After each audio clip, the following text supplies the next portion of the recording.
দেখো এই কাঁচা গোবর নিয়ে এসছি, দেখেছেন? এই কাঁচা গোবর নিয়ে এসছে। এবার আমি এগুলোকে শুকোবো ভালো করে।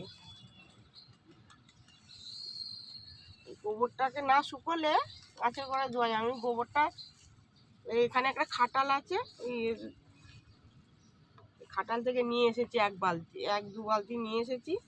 নিয়ে এসে এটা ভালো করে শুকোবো, শুকিয়ে তারপরে একে গাছের গোড়ায় দেবো।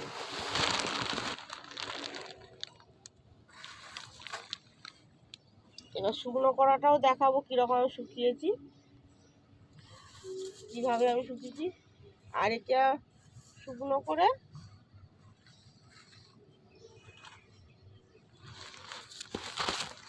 কতদিন ধরে নাড়ে চেড়ে শুকোতে হবে। এখন শুকিয়ে গেলে আবার ভালো করে দু হাত দিয়ে গুঁড়োতে হবে।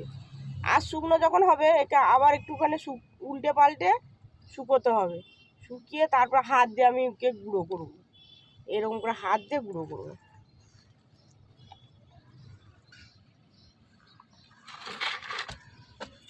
শুভ সকাল বন্ধুরা, দেখুন এই যে গোবরগুলোকে গুঁড়োচ্ছি হাত দিয়ে। সেই কাঁচা গোবর যে দেখেছে সেইগুলো শুকিয়ে এই গুঁড়োচ্ছি।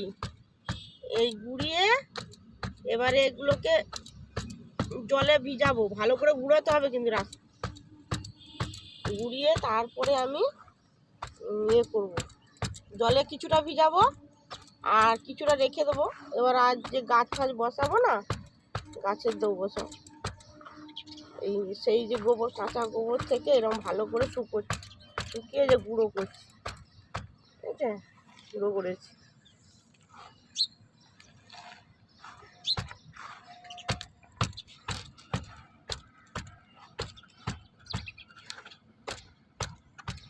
গোবর কত কাজে লাগে, হ্যাঁ, সবেতে লাগে।